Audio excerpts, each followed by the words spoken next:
Hello, we're back again for another LockDown podcast. Hello everyone, hope I'm not over the mic. No, I think you're okay at the moment. Very good, audio is checking good, 1, 2, 1, 2. Testicles, 1, 2. Excellent, so yes, we're back again. Still, I guess everyone heard the news of restrictions lifting next a week or a week and a half, something? Yeah, so it's there's slight changes, going down to 1 metre on 4th of July, pubs and restaurants being able to open. You're allowed to go into another person's household and stay overnight, but you can't have like multiple households in one place. Yeah. So apparently he specified, like for an example, he used, you can go and see one set of grandparents 1 week, and then you can go and see another set of grandparents the other week. But you just can't have them all together in one go. It's not a quarantine as such. It's just you're giving yourself like a week's rest. To make to kind of separate things. It's another kind of step to slowly lifting up. But obviously, people still need to maintain the distance. They need to keep themselves clean and blah blah blah. But it's heading in the right direction. Yeah, I mean, if I still want to continue my weekends and nothing, we can do the podcast every Wednesday. Still, I can be your only visitor each week. Yeah, but no, I mean. It's another step, like you say, towards probably the end of our lockdown podcasts. Yeah. But we still might have 2 or 3 left in us. You don't know. Yeah. Again, we'll just have to see how long it goes. We don't mind doing it. Yep. Keeps us busy. It's just talking point. Yeah. Plus, it's kind of like the only. When you subscribe stuff. Yeah, it's like the only content that's kind of going up on my Beard's Eye View channel at the moment because of just like everything else that's been going on. I'm just like. So lack of motivation. So this is the only thing that's been content-wise for my channel at the moment. So if there's anyone out there, I do apologise for my lack of content, but it's a mental thing, it's a motivational thing, it's just meh at the moment. Yeah, well, so there's this, and it's better than nothing, isn't it? Yeah. It's something. Absolutely. So, yeah, do your little thing. Usual. You all guys know this by now. Like, subscribe, find us on Stitcher, SoundCloud, Apple Music, Facebook, Twitter, Instagram. We're all over the bloody place. Yeah, no deaths, as far as I know. I don't think so. What I will say, though, is I'm hoping I'm not fishing on one of your questions here. There seems to be a thing going around through the British wrestling, the circle at the minute of... abuse. It is one of my questions actually. All right. Well, I'll just. I won't go any further. All I'll say is that if there is genuine victims out there, we'll dedicate this to you. Yeah, it's something you shouldn't be going through if these things are happening. Yeah, absolutely. So we'll go from there. But yeah, I won't piss on your question. I'll go for my first question instead. Okay. I'll just keep it very basic and straight to the point for this one. Social media. Do you think the WWE use it too much or not enough? And what the bits they do use, do you think they're using it in the right way? I would say that the WWE as a company are using it too much. Just to kind of announce things all the time when they don't need to, and that kind of stuff. It's just like, well, you're taking away surprise and everything. It's such a luxury these days that we actually get a genuine surprise of something. However, the one bit where it does work is when the feuds go onto a Twitter war with the characters. If they start firing stuff back at each other, that works really well. Then that creates a really good buzz, as long as it works well. And that's the part of it I actually enjoy. But that's down to the character and down to the actual person's personal Twitter account that's causing that, and using that as a platform to push forward the feud. But as far as promoting the actual product, they're doing it too much. They're just using it too much to tell you about everything possible they could possibly tell you about. So by the time you go around to watching Raw or SmackDown on the paper, you go, well, I already know about half the stuff that's going to happen and I don't need to. Yeah, I pretty much everything you said I agree with. Or I've thought of, like, with feuds, and nowadays, I've said a couple of times now on certain podcasts, they will never say it on WWE TV, but kayfabe is dead. Yeah. And it kind of is. They obviously still have to keep that element of storytelling, otherwise you haven't got a show. What's the point? Yeah. Yeah, exactly. So you have to kind of still pretend kayfabe's alive, even though it's a reality-based era now. But they don't seem to want to, like I said, they'll promote something to death. Like, here's a pay-per-view, here's a pay-per-view, here's a pay-per-view. They'll be there. And sometimes that annoys me in the whole, like for Edge returning at the Rumble, for example, that it wasn't announced, and I don't think it was anything to do with WWE's fault, but the leaks happened and rumours spread, and that was that. But the fact that they didn't announce it fully, when Edge came out, that pop was so much more special. Yeah, and that was amazing. That's why I think, so why aren't they doing this more often with people? Like when Batista came back, I was like, why did you tell us 2 weeks before he came back? I'm still tuning in regardless. I would have just liked to have heard his music and gone, fucking hell, Batista's back. But they didn't. I think that was an alleged leak, which is why they did what they did. But again, if it's an alleged leak, do what they did with Edge. Just deny. Yeah, that's it. I mean, if they'd announced, okay, the secret's out, Edge is going to be at the Rumble, don't be wrong. It's a tuning in point. But on one point, A, I'm going to be watching the Rumble anyway. And 2, when Edge comes out, I'm still happy to see him, but I knew it was coming. Yeah. I love the fact that you just said A and then 2 as your that's your points. Well, okay, 1 and B. Yeah. But, like we said, with the rumours and Twitter and stuff, it was already 90% confirmed. But that 10% was enough for when his music hit, that was the final confirmation, and it was a bigger pop. Yeah, because they didn't announce it themselves. So the whole time you're thinking it might happen, you're thinking in the back of your head, well, it might not, because at the moment we haven't got any 100% clarification that it is definitely happening. It's just rumour and hearsay. So that kind of stuff can't be helped sometimes. But when they're popping up saying this person returns, it gets on my nerves. That they do it with people that are out for injury and everything, and they just say, "Oh, this person's returning in 2 weeks." Like, why are you telling me this? Like when Becky Lynch eventually comes back, once she's done being a mother for a bit and she wants to come back to the fold, I don't want to know a thing. I don't want to hear nothing. All I want to hear is her music hit and have that massive pop that she so deserves. And I want that to be perfect. I'd love it to be almost a left field kind of thing of like, there's no music, there's nothing. Do you remember? Of course, you remember this classic moment when Austin drove into the arena with the Zamboni. Yeah, just rammed into the ring. If there was like something going down, probably Charlotte, because she's probably still going to be God of the world at this point. She's just doing a speech in the ring, like I am Queen. This is it. Blah blah blah blah.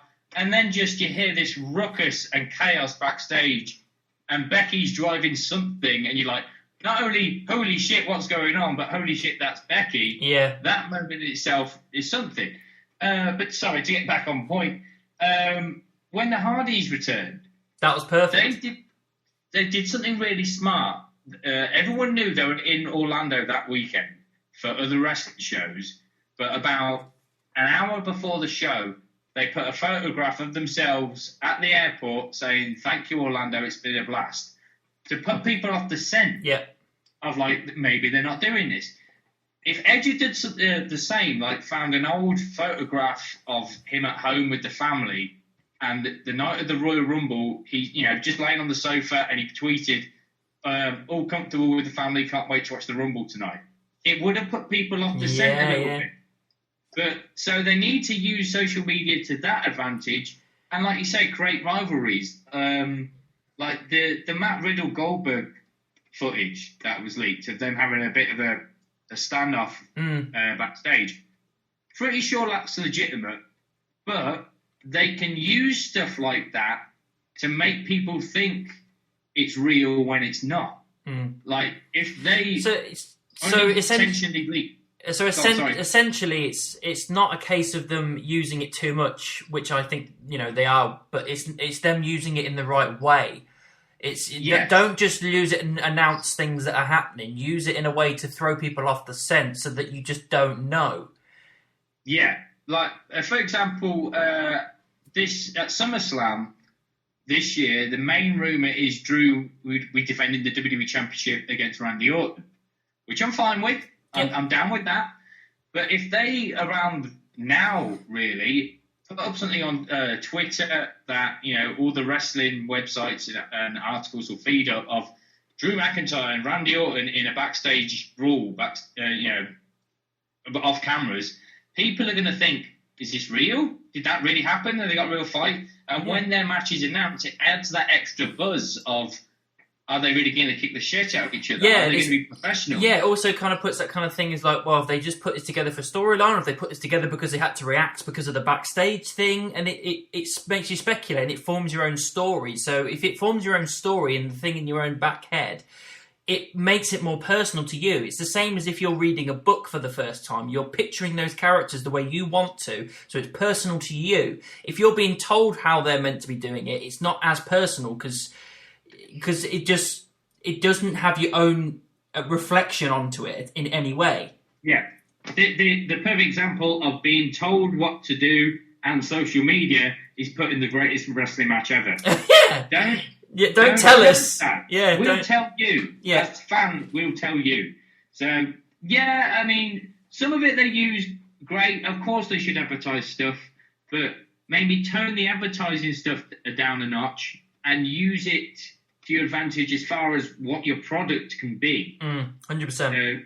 Yeah, that's what I think anyway. Your turn. Okay, so yeah, it's obviously about the stuff that's circulating around at the moment. I thought I'd better kind of try and formulate a question out of it. Yeah. Do you think it's acceptable for them to tell us about the wrestlers who are being accused, or should they not let us know until they're either found guilty or not guilty? So what should the public eye be even aware of the people that are being accused? Or should it be a case of once they're found guilty or not guilty, then it can come out? It depends on who's they, like who's leaked what. Well, it's in the management, the people that that put these kind of stories out. They even down to governments and that kind of stuff. WWE liaise with governments. They must do. They can't. They're not just going to let one of their superstars be dragged through the mud unnecessarily, are they?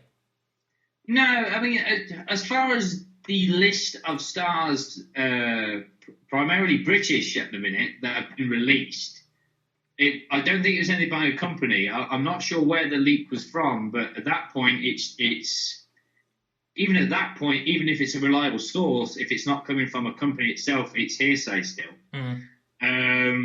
Because again, it's like, well, where did these names come from? Why these specific names? What stories have you heard? And again, how can we believe you without you backing it up? Yeah.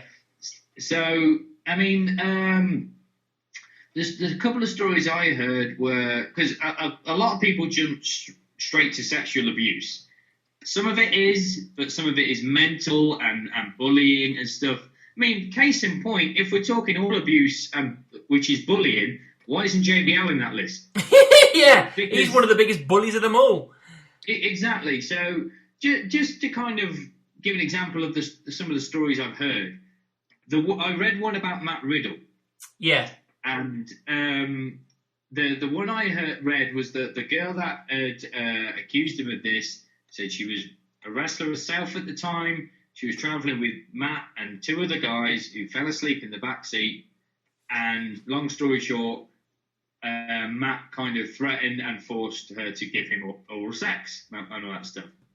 Now, when I read that story, it was fair enough. You don't know what people are like behind closed doors, but I just thought it doesn't seem something like Matt Riddle's. The way he carries himself. He seems very laid back.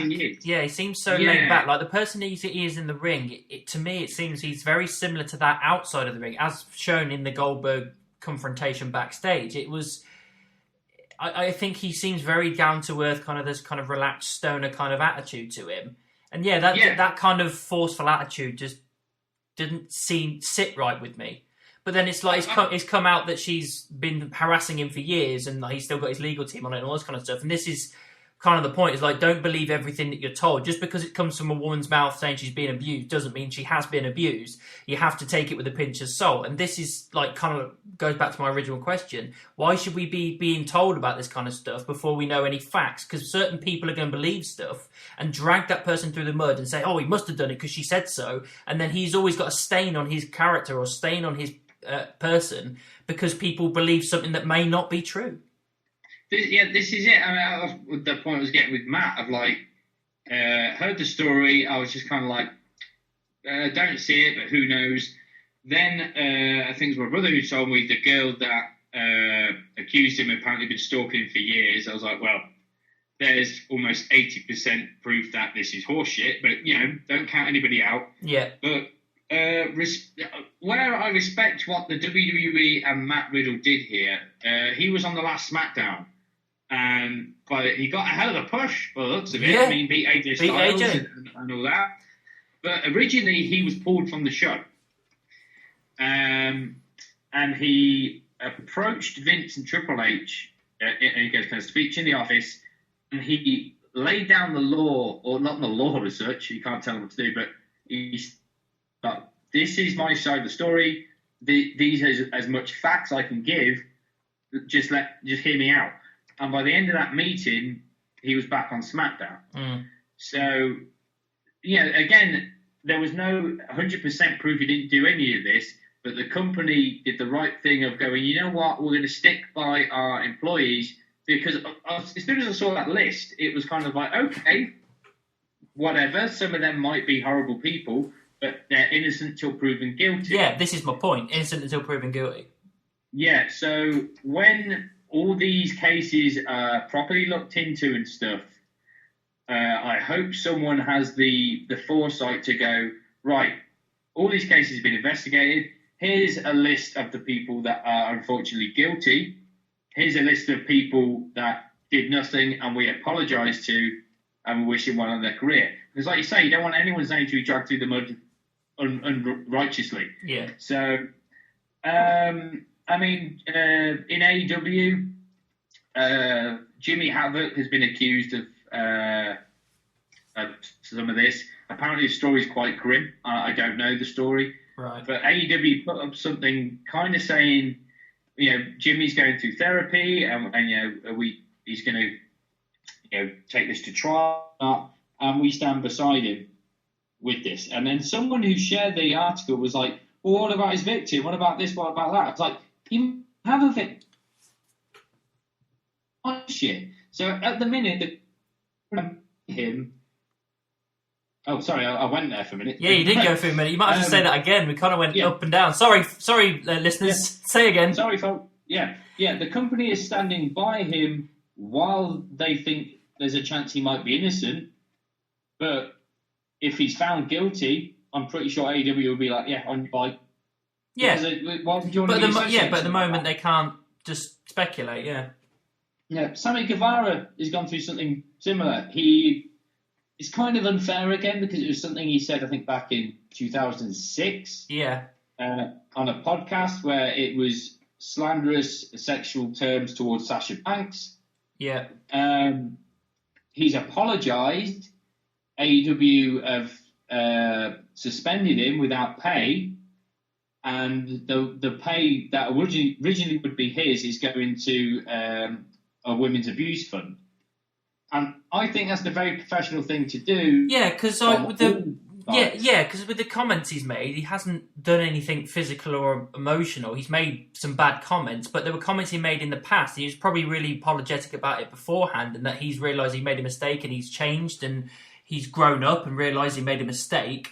So you can't just put his name through the mud and write him off completely, because it was something he made comments ages ago, and if he's apologised for that and he's realised I made a mistake, I've changed, then you have to take him at that. You can't just say, right, well, he said that, so that's it, he's an evil person for the rest of his life, let's leave him. It doesn't work like that. Yeah, it is a kind of, yes, you shouldn't have said what you said and you reap what you sow. Yeah. But I do always kind of find it a bit weird when companies you weren't working for back then still feel they have the right to punish you. Yeah. It's a weird one. It is a weird one. Yeah, it was the same Fair thing enough, with he James Gunn, the director, when they fired him. Disney fired him because of some comments he made years before he was even employed in Disney, and then suddenly they got him back again. It's just like, well, how do you have the right to do that when it was before you even employed him? Yeah, I think maybe AEW felt their hands were tied. I mean, like I said, he made the comments. They were horrible comments. He did apologise for it. But maybe AEW thought, look, if we don't do something, it might look like we condone this kind of action. Mm. So it is a difficult position for all parties involved when something like that comes to the surface. So Yeah. I think they probably made the right move. I've got no ill will toward Sammy because, like I say, it was a long time ago. People make mistakes. He's apologised. Yeah. If he hadn't have apologised, it would have been a different story. Yeah. And I think Sasha accepted the apology, but she said, shit like this shouldn't happen. And Yeah. I agree with what Sasha said. Yeah, that's fair enough. So, as far as these abuse allegations, as like an outsider looking in, I'm interested in what the outcome of all this is going to be, but I'm not going to be slanderous towards anybody until I know the facts. Yeah. Because it's not fair otherwise. Yeah, exactly. So you got to take it with a pinch of salt. Yeah. It's me again. Yeah, it is you again. We're still having a couple of connection issues with you. You keep starting and stopping and getting pixelated. So I will move from one room to the other if I get a bit of signal for you listeners go, out there. Yeah, go and sit by your Wi-Fi. Yeah, well, that's been playing up recently, so well, that's probably why. Yeah, I think we're good now. Right, so it's your turn. Second question. Yes, I had another question in mind, but this just popped into my head, so I thought, fuck it. Triple H and Stephanie's relationship. As far as where both of them have got in the business and the legitimacy of it, I mean, I've got my views on it afterwards, but what is your take on that relationship? How do you view it? Well, I think it's, as far as the relationship's concerned, it's clearly a relationship that's lasted. You know what I mean? They've been together for, was it 25, 26 years or some shit like that? They've got 3 kids, I think. It's, just over 20 years, I think, yeah. But yeah, it's stood the test of time. I know what you're kind of getting at is the fact that, would Triple H maybe have got as far as he did if he wasn't in that relationship? And people keep talking about this until the cows come home. But Taker made a good point when he said it to him. It's like, fuck what anyone else thinks. So if you want her and you want to be with her, then you fucking be with her. It doesn't matter who her daddy is and what position she's got. I don't. In the long run, I generally don't think Triple H did this with an agenda. I don't think he didn't think, well, let's fuck the daughter and see if I can get to the top of the ladder. I don't think he was in that kind of mindset. Would he have been as powerful as he is now if he didn't? No, I don't think he would have. I don't think he would have been in charge of NXT. I don't think he would have been the multiple-time world champion that he would have been. I think he would have been a big deal as a wrestler, but I don't think he would have had all the accolades that he has got. But he'd still be a memorable character on the roster. But it really doesn't matter at this point. You know what I mean? It is what it is now. And I think, they're in a loving relationship. Every time I see them off camera, they seem genuine and in love. And I don't think that anybody had an agenda for it. People are going to have their opinions on this. But as Taker said, fuck what anyone else thinks. If you love that person, it doesn't matter. Yeah, I'm pretty much on the same bench. I mean, maybe in the early years of...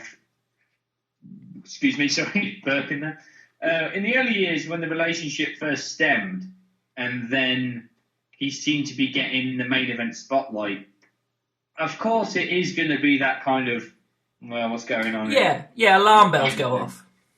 But like you say, it's been 20 years, they've got children together and all that stuff. And for those that still say it, of like, nah, he just did sleep his way to the top, it's like, you know what, I really don't believe that. I genuinely think that's a loving relationship there. Yeah. And there's probably someone, if I doubt Brooks listening, but if he is, he's probably saying, well, ever since that Taker comment, you're thinking, well, if Taker's okay with it, I'm okay with it. It's not that. I mean... No, I think that Taker just gave Triple H the perspective that he needed. That was all. Yes. I mean, he said, I think Triple H even said it bothered him for a while, and it would bother me as well. But I think it would be slightly foolish of Triple H to think he didn't get a few perks out of this. He probably did. Yeah. I mean, like you said, I think if he hadn't married Steph, he would have reached the top on his own, and probably been maybe not as big, but at least a mega star. He would have had a fantastic legacy, and he still does. And he even said he probably thinks he'd still be working behind the scenes, and I think he would. But I don't think he'd be COO. He'd be somewhere like the Michael Hayes Road Dogg position. He'd be writing and producing or something like that. But I don't think he'd have his own little off-branch brand that he's created. I don't think he'd have that. Yeah. What the thing is with Triple H, which doesn't help, because as far as his in-ring talent, I thought was okay, and that's not a knock. That's just I've always been entertained by it. I think he's a great character, and that's all I can ask for. As far as his mind for the business, I can only praise the man. He is fantastic. What he's done with NXT is incredible. And his vision is literally, I think one of the reasons we want Vince to go so much is that the fans are so behind Triple H's vision of it. Yeah. We can't wait. We literally can't wait. Yeah. But the problem, what Triple H's problem has always been is his ego. Yeah. And, we always laugh about, always has the great entrances at Mania, always the longest match, multiple-time world champion.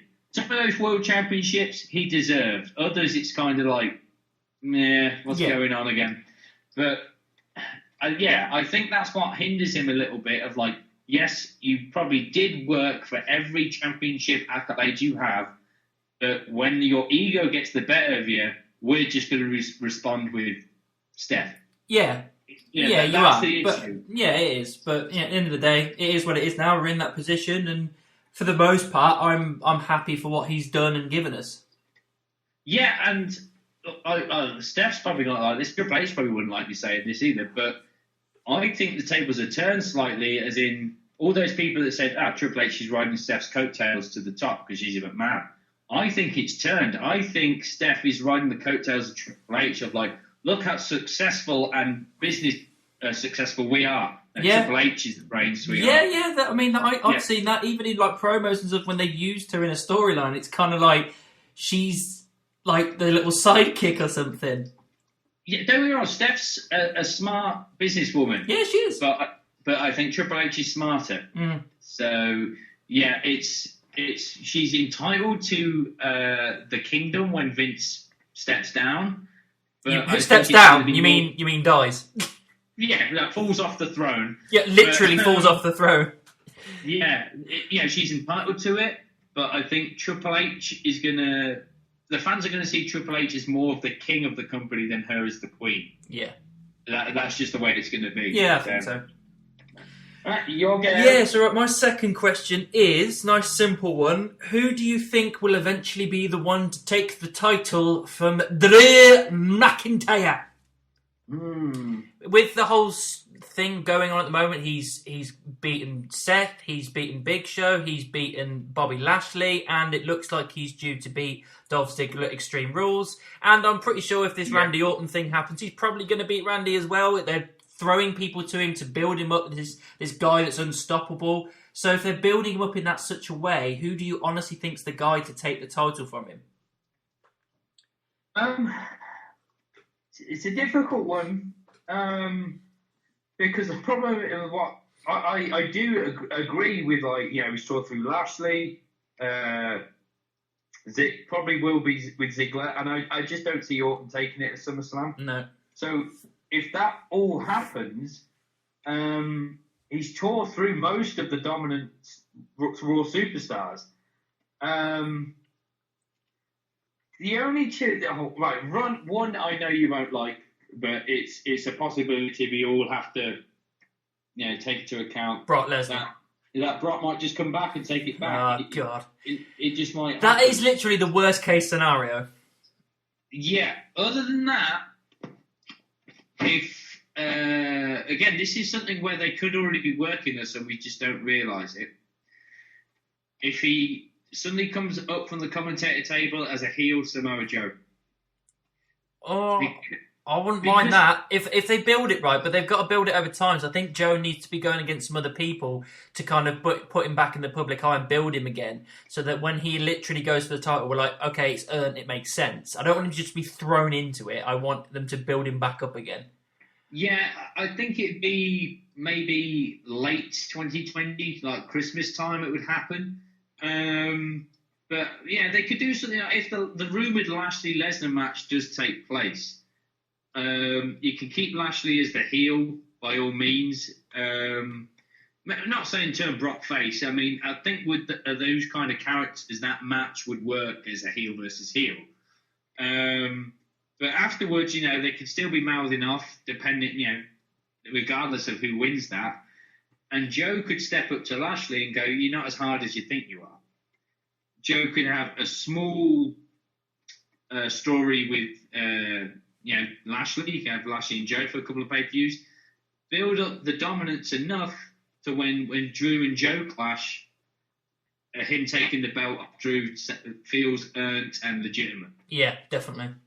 So, they could go with the shock thing of like, hang on a minute, Joe's been on the commentator table for months. He just got up and kicked Drew's ass. What the hell? I'd still be down with it as long as Joe stood in the ring the following week with the title going, just because I was sitting down there doesn't make me any less of the monster I've always been. Yeah, I mean, he's really good with his promos, so he probably could talk me into the room quicker than most. Yeah, he's definitely earned his keep. I know WWE always try and ignore it, but with his TNA background and everything, and his WWE run has been slightly tainted with the odd injury here and there, sometimes just by his opponents. But I can't argue with the great work he's done with WWE. Yeah. I don't think, apart from the short matches and the botched matches that that one where the referee just fucked it up. I mean, I don't want to get into that, but I can't really point out a really bad Joe match. Yeah, he's very consistent. I think there was one with Roman Reigns that kind of fell a bit flat. I think it was a main event of a pay-per-view. I can't remember which one it was, but I remember specifically that it just didn't live up to what we wanted it to be. That's the only one I can think. It was the whole Roman had lost at WrestleMania against Brock, and he was thrown straight into a main event of a pay-per-view when there was no title on the line.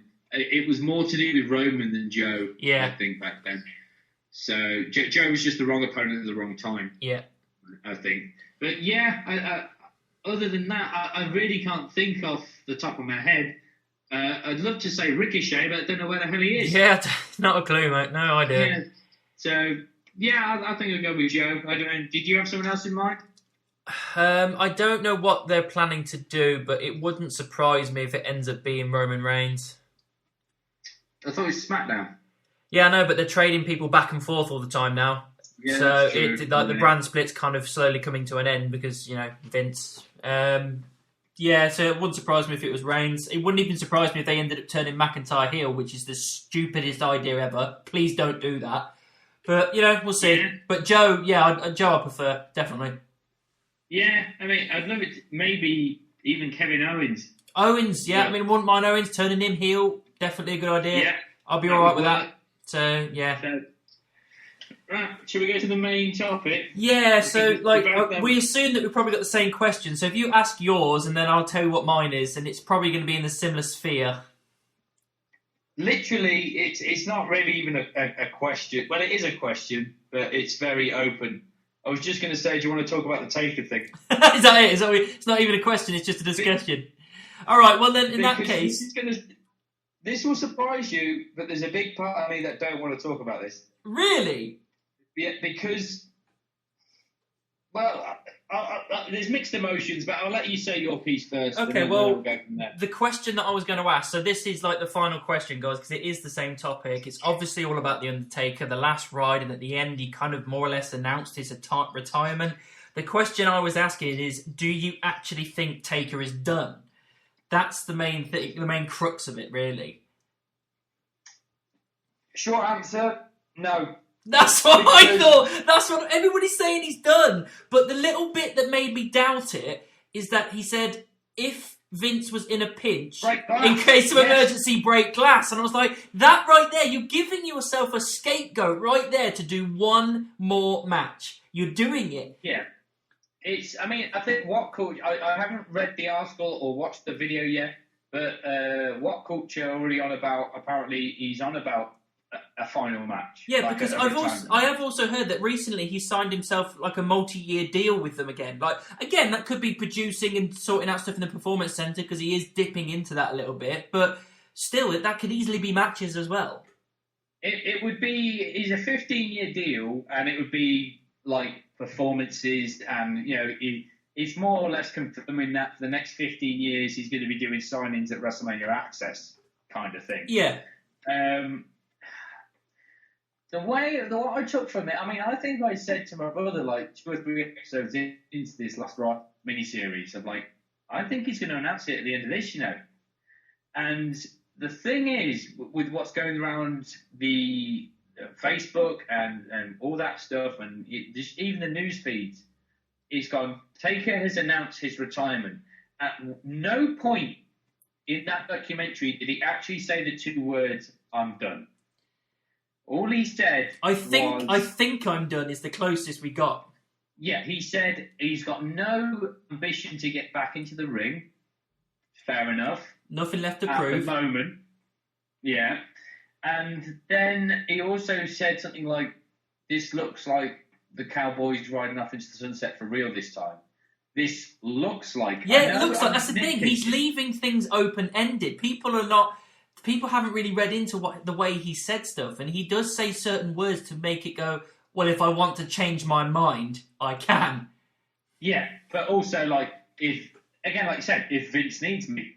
And from what I've seen of the documentary, that conversation they had after Extreme Rules, where he goes, I think that was it. I think I'm done. Vince saying, Mark, look, I'll follow your lead, does show the amount of respect Vince has. Yeah, because if it was anybody else, he'd be like, well, I'll tell you when you're done. But with Taker, it's like, well, if you're done, then that's up to you. Yeah, to be honest, he can't tell anyone when they're done. If they don't want to wrestle, they won't wrestle. So, if they got a contract, they ain't got a choice. Well, yeah, or they might just purposely stink the place out. You don't know. Yeah, true.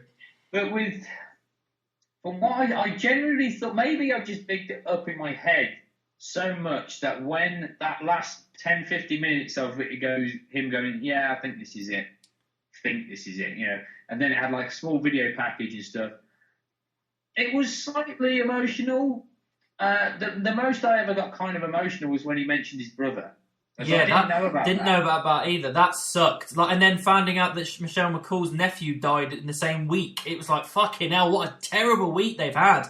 It was awful. Yeah, and then have to go into a graveyard of all places. Yeah, and there's like you said, like the symbolism of like surrounded by death. I was like, God, how did this man get through it? And get through it with such gusto as well, because it was a great match.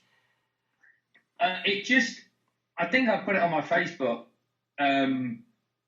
He's one of those guys where I just can't believe that he does things where I can respect him more. Yeah. And I think, for people who know me, I absolutely adore the likes of Billy Connolly, Stone Cold Steve Austin, all that stuff. I don't think there's a man walking this planet I respect more than that man. Yeah. So with that note, if you look at the Last Ride series, it was more about Mark Calloway talking about The Undertaker. Yeah.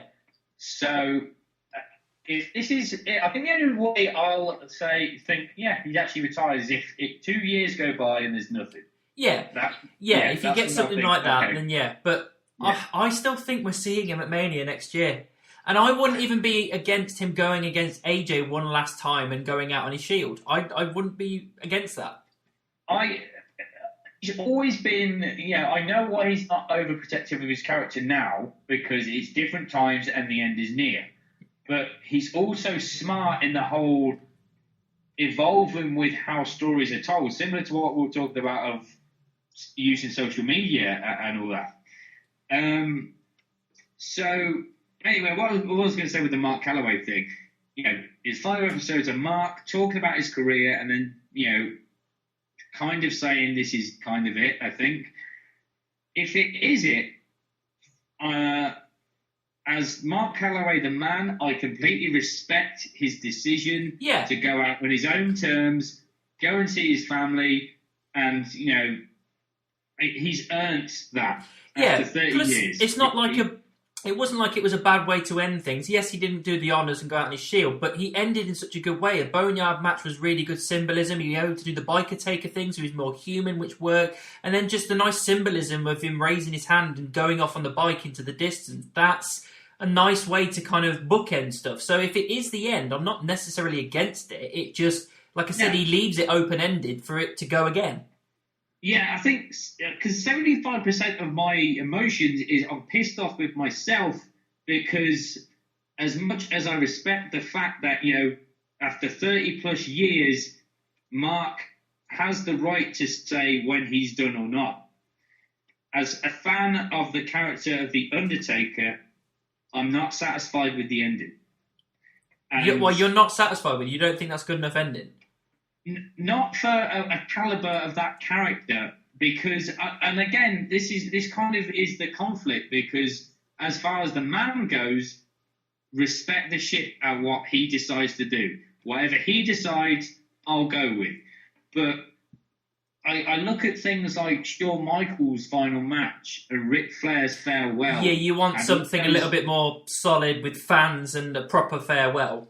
Yeah, that's the selfish part. I mean, Taker is so humble to the point of I don't think he would really mind about getting the standing ovations and stuff like that.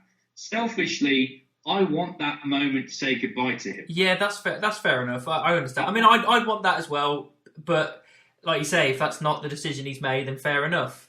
It's not like it's not like we've left on a bum note. It wasn't like the match with him and Goldberg at Crown Jewel was the last match ever, because that would be a hell of a bum note to end on. At least with this Boneyard match, if it is the end, I'm fine with it, because it was a great match. It was fun. It was good with symbolism and all that kind of stuff. And him riding off into the distance was great. So although, like we say, we do want one more, we do want that final farewell. If that doesn't happen, then I'm not necessarily against the way it kind of finishes it up. It's not a bad way to end it. No, it just, again, if it's his decision, if I had a conversation with him and said, I think the fans want to say goodbye to you, like big standing ovations and all that stuff, and he just turned to me and said, that's not what I want, I'd be like, I respect that. Yeah. If that's not what you want, after 30 years of you giving us everything, you have the right to decide that. I like the fact that you're talking like as if you're like management in WWE. It's like, Mark, pop over here, mate. I want to have a conversation with you. Like you know him. But you know what I mean? If you take away, like I said, the character of The Undertaker, despite us speaking, we've spoke for years going, this is it. This is it. Nearly every single Mania we're just like, this is it. It's got to be the end now. Yeah. Regardless of the age and, his physical... what he can physically still do. I don't ever want the character of The Undertaker to go because it's so strong. Unfortunately, time takes its toll. Yeah. And it's as simple as that. So, he said he was very satisfied with the match at Extreme Rules. I enjoyed it as well. Yeah, definitely. And he said he was very satisfied with the Boneyard match. However... the two things that keep popping into my head is when he was sitting there at WrestleMania 35 and he just kept thinking, I should be out there. Yeah. I should be out there. Because it showed the Boneyard match and then it said 2 months later. I was like, this was literally shot maybe like 2 weeks ago then. Yeah. How can he be so sure? He might be sure now, give it next WrestleMania season, his mind could change again. Because... he might be satisfied with the Boneyard match now, but there might be that little voice in the back of his head going, I should go out in the ring. That's where I started. That's where I need to end. There's one person I actually thought that potentially could do it as well. If they weren't going to go for AJ again, I think there's another person that they could do the honours. And they have actually teased it a couple of times that makes it a little bit more legitimate. And it's Drew. Because they've gone against each other at Extreme Rules. I think they've come across each other in a Rumble match as well. And, you know, when Drew rose behind him at the Extreme Rules match, it was kind of like a little symbol. It was like they're like teasing something there. Just the stature and the strength of Drew going against Taker would be great. It doesn't even need to turn heel or anything. It could just be a face versus face, similar to like Michael's Flair kind of thing. It just ended up being about the match and that emotion. If Drew was that guy just to put Taker down and that, you know, like I love you, I'm sorry thing with Ric Flair and then Claymore, good night. That, I think if they did that right, I think that could be incredible. The Drew thing could work. The story would have to be that, probably when Drew drops the belt, still keep him his face, WrestleMania season rolls around, and just he keeps saying stuff like, take a look, similar to what we've said, respect your decision, respect that, but I'm pulling you out one more time. You did the same for Cena, you did the same for such and such, blah, blah, blah. I'm literally, even if his character gets on his knees and begs him and says, let me be your final match. Yeah. I want that, and I know the fans want that, and that kind of stuff. You can just build it around that. Said it's not about hatred. It's not about me trying to be better than you. It's not about any of that. It is literally down to I want you to have that one final match and pay the respects that we deserve by showing you how good I am and showing everybody how good you are. Let's do this together. The swerve could be like when I was talking about how smart Taker is, of like he goes with the times and. But the point of what I was going to say with how the last ride ended is like, okay, he's kind of just confirmed. Basically, he's confirmed what we already knew of that. He's near the end. We're pretty sure he's at the end. He knows it, but he's kind of, like you said, for you and me, he's kind of left it slightly open. Yeah. So I think he might have done the smart ploy of Drew could come out near Mania season going, right, I don't have a title opportunity this year, but I couldn't wrestle in front of a packed audience last year. I want a big match. I want someone to step up to the plate and challenge me. If that gong goes off, the place will lose their shit. And then if Taker does the whole looking at the Mania sign and Drew shakes his head and just goes, no. Over the next few weeks, Drew can explain to himself, like, I respect him so much to the point that I know he's retired and he needs to stay retired because I do not want to be known as the guy who finally ends him. And Taker could come out going, who do you think you're talking to, boy? Stick with the biker takers. I think they've kind of put the dead man kind of to rest. I think stick with biker taker. You can trash talk more. There's more emotion there as well. It's a little bit more human. So that, I think, going forward, if they did one more, he's got to stick with biker taker. Yeah, don't copy the Flair Shawn story like word for word. No. I don't mean like not word for word, but it's under the same umbrella. Yeah. Yeah, use the blueprint, even to the point of like moments where Drew wants to Claymore him at Mania, but he just can't bring himself to do it. Yeah. Because he respects him that much. And you can even reflect what Shawn did to Taker, because when Taker nearly didn't tombstone Shawn, and then Shawn just slapped him in the face. Yeah. If Taker did something similar to Drew, where Drew's rage just came up and he just went, fuck it, and Claymore's into hell, it could work. Yeah. The only other person I can think of, because of what his character's been doing the last couple of years, is Bray. Yeah, if it's The Fiend. However, I don't know whether with something like that, having that ultimate kind of heel character in The Fiend, whether or not that would work for a final match, maybe. I don't know. I'm in two minds about that. It really depends on how they build the story. But yeah, I mean, I wouldn't be against The Fiend. It all depends on how well they build it. It would be a again, they've always said Taker's the one who always wants to give back. So I think again, I don't think it's going to surprise anyone that Taker, we haven't seen the last of Taker on TV, even if he's not wrestling. We're seeing him on TV again. Yeah, we will. If Taker came back and Bray did his Firefly Funhouse, because his last few opponents have been those that wronged him in the past. Yeah. Taker's always been the mount he couldn't ever overcome. Yeah. So if he said, like, I don't care if you're retired, I'm the one who's going to make you rest in peace once and for all. You could go with that. The Fiend could, like, completely wipe him out, because the end of the streak was kind of Taker passing on the torch of dominance to Brock Lesnar. I think he needs to pass on that supernatural evil entity over to Bray, of like, he's going to be the dark side of WWE. Yeah, which I thought originally when he went against Eater of Worlds Bray Wyatt that was what was going to happen, but that didn't. But yeah, there's no reason they can't do it with the Fiend as long as they do it right. It just depends on how long Vince is interested in the Fiend, because he has waned a couple of times. So yeah, well, I guess we'll see with that. If you want to get the thing with Bray is that he's meant to be a bad guy, but he's just so cool. So yeah, he's so likable.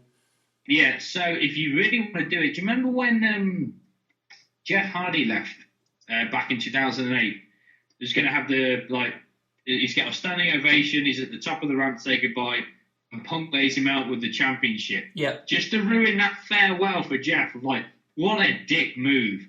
If the following Raw, Taker came out and it was a similar Flair kind of situation, all his peers like applauding him in the ring and the fans are cheering. If Taker got to the top of the ramp and then the lights went out and the Fiend's just there again, holding him, and Sister Abigail's him, is like, really? Is this our last image of Taker, of you crushing him one more time? Fuck you. That's how you get Bray over his heel. Yeah, that's true. And I don't think Taker would have any problem with that. No? I think he's like, that's him giving back. Yeah. Yeah. God, could you imagine the hatred Bray would have? You wouldn't be able to put in face ever. Ever. No. But again, that's when you can capitalise, because Bray's a heel you want him to be, but he's still the cool character. Yeah, definitely. So, yeah, So to be honest, to kind of sum up, we both agree we don't think Taker's done. We think there's still room there for another match. I think there's room for another match. Whether that will happen is a different story. I think there's room for at least a segment on TV. Yeah, if we're not going to get a match, I think a farewell thing should be the least we should be getting. But I think once we're back to full capacity. He's a bona fide guaranteed Hall of Famer anyway. Yeah. It's looking more likely in the 2021 class. So yeah. That'll be at least some sort of farewell the fans could give him if there's nothing else. Yeah, so fingers crossed we get that. Fingers crossed, actually, I kind of want to see just one more match and have him go out the way we all want to. But as I said, if it doesn't happen, it's not a bad match to end on. No, it's again, as soon as the bell rings, as soon as he comes out, it'll be like, yes, this is what I want. We've got, instead of the greatest wrestling match ever kind of fucking tagline, it's just, the tagline here is, this is the Undertaker's last match. I am invested. Let's do this one more time. Yeah. But as soon as that bell rings, I'll be like, "I don't get hurt." It would just be straight back to that. Yeah, because if it ends up, that's the only downside of like us wanting one more match. It has to go well, because every time it doesn't go well, he wants to go again, and we don't need that. We just want it to. That's why the Boneyard match, maybe it's resonated so much with us, because of how well it went and how well it was received overall. That's what's made him think, I think this is it then, because I don't have anything else to accomplish. However, we're just being selfish in a case of we want just to see the one more proper WrestleMania match in a ring and have that farewell that we all really clamour for. So it's just that if it happens, it has to go well. Otherwise, we're going to be back here in another year then, because he can't let it die. Yeah. I very, very, very much doubt Taker will ever hear this. But No, let's change that. There's 100% chance that he's never going to hear this. No way. Well, he's not got to do anymore, so... But if he could hear the conversation we were having right now, I think he'd love it, because on one side, like we said, he's very content with his last 2 matches, which is why he's comfortable to retire. But the fact that we are kind of clamouring for that one more match, in his head he's got that leave him wanting more. Yeah. And that's the best place we can be. So, yeah, again, like we said, if we get one more match, great. If not, as long as he's content with his retirement, eventually I'll be content with it as well. Yeah, that's fair enough. Yeah. At the end of the day, I want him to be a healthy man that can, play with his kids and spend time with his family. Yeah, absolutely. So, and that's what's priority at the end of the day. Exactly, yeah. So, yeah, that's the next podcast kind of done and dusted. It was kind of 5 questions today, really, but... We knew the Taker thing would be it's such a big topic, isn't it, really? So you can't not talk about it. So I had a feeling that we'd have a similar kind of thought process. Yeah. But, yeah, so there we go. Yeah, so we'll be back again next week, I imagine, for some more questions. We're obviously seeing each other on Saturday, aren't we? So...